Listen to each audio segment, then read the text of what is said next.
beyond, except for like the very few handful of people who really are like good at that in the Mhm. world, everybody else who has success with it is like, it's kind of luck.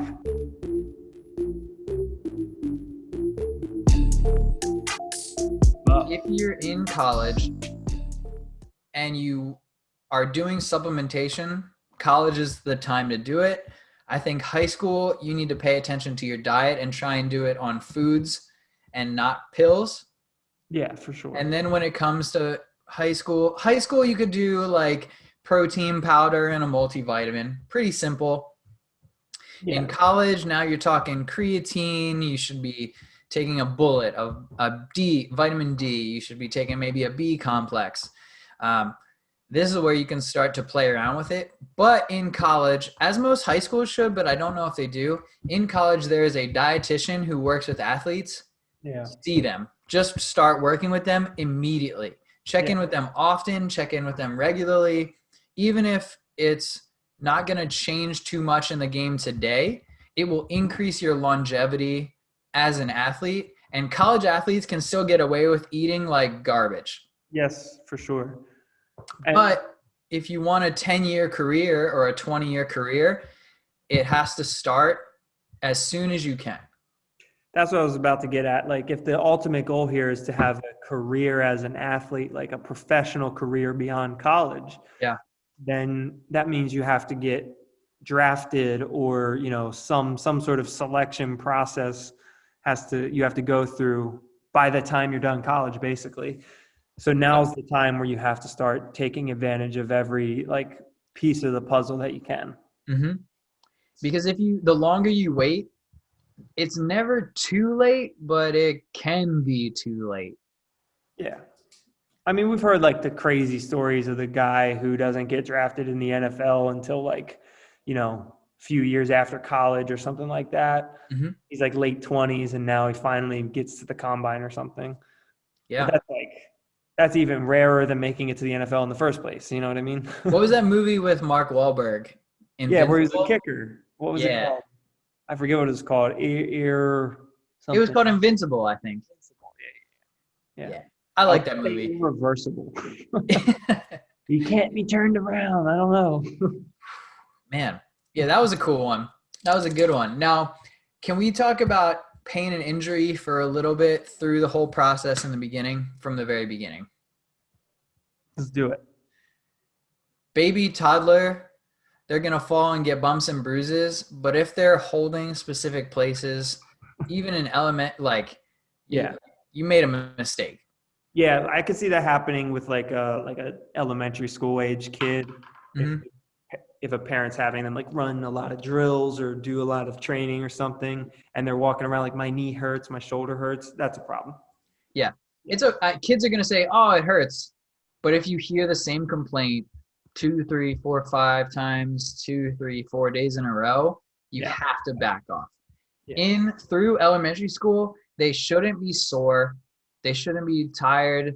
They should be eating a lot. They shouldn't be sleeping more than normal. And I'm saying normal because I want you to know what your kid moves like or this kid moves like, but Yeah. there is no acceptable pain level through that elementary school point. I would say even through middle school, like the only thing should really be experiencing, maybe, like you said, was like soreness. Yep. So soreness is the only thing I'm willing to accept, and it shouldn't be often. Once, twice a week. Yeah.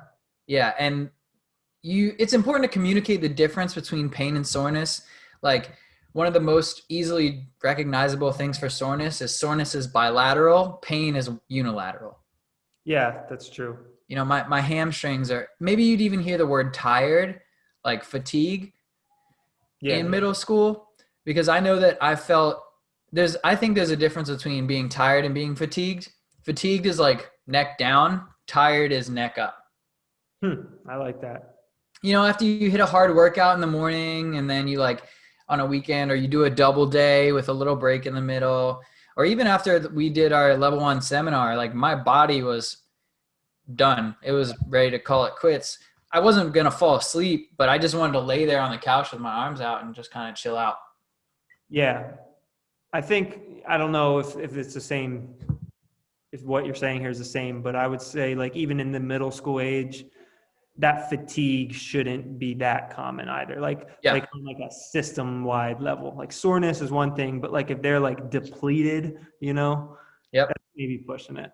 Yeah. And it might be the training isn't the factor. Maybe it's the food, maybe it's the rest, maybe it's the school, because they're student athletes. They're not athlete students. So brain function takes priority, student before athlete. Right.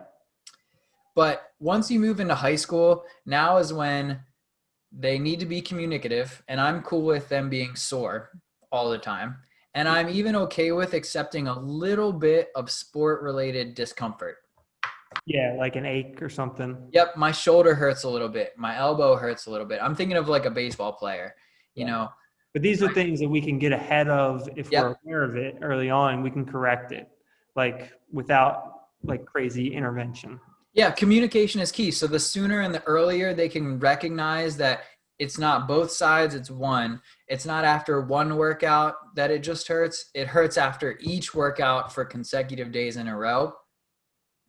And there are people for sports teams to take care of this. There's PTs, there's athletic trainers. Like your strength and conditioning coach should have a good feel for this, but they need to know even from the very beginning, like, how do you feel? What does your body feel like? Do an inventory. Your shoulder's good. Can you move through range of motion?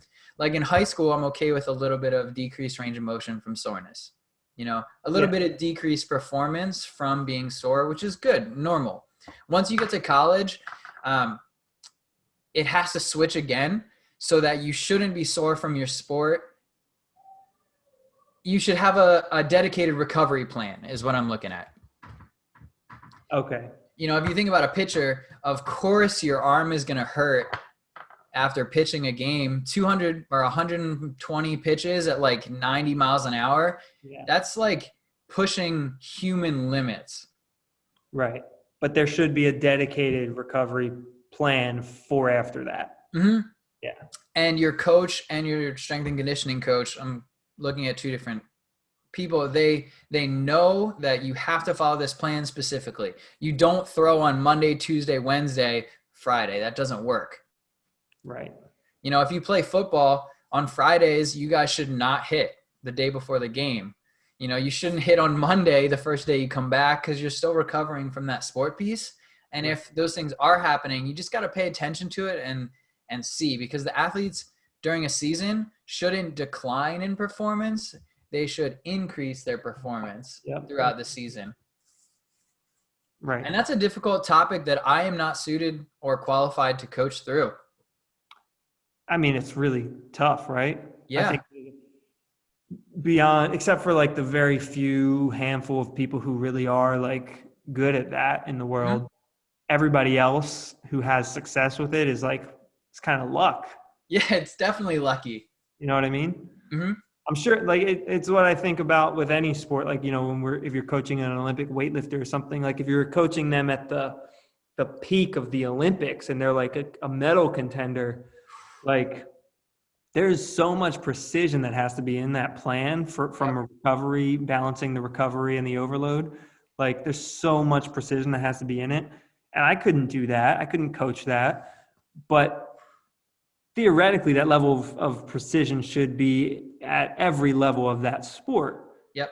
And you might be able to coach somebody that's at a lower level and get away with it just kind of based on luck, right? Mm-hmm. But at a certain point, you're not going to get away with that luck anymore. No, someone will get hurt or the team will start to suffer. So going back to that scales analogy, even at the beginning of the season, you're doing more work, more reps that are full speed. And then as the season progresses, you've played more competitions, the demands, the physical demands of practice go down while the mental demands go up. Yeah. Mm-hmm. And in college, I think coaches are pretty good at that. You do film days where you're not practicing at all. One of my biggest complaints with film days is that they make everyone sit at a desk for 2.5 hours, all hunched over after the game. Yeah. Do my best suggestion, and everyone will be happy for this, is do film in a stand-up hot tub. A stand-up hot tub. I like it. Heck yeah. How good would that feel to someone's asking you to think and it's like, maybe not 100 degrees, but it's like 92, 93. And you're just like stretching out your muscles, moving side to side. That warm water is building up the blood flow. Yeah, I'm about to go get in the hot tub right now. Is it open? No, I don't have a hot tub, but I'm just saying. You make me think about it. It sounds so good. It sounds so good. So So I'm pretty comfortable with this plan. I like it. yeah, I was just about to say, I feel like we've kind of covered like we gave an overview of the process, I'd say, get somebody on the right track. Is there anything you think like that we missed in hindsight or that you want to throw in and add? There's a bunch of cool technology and supplements and apps and games and things like that, but I don't think it needs to be complicated.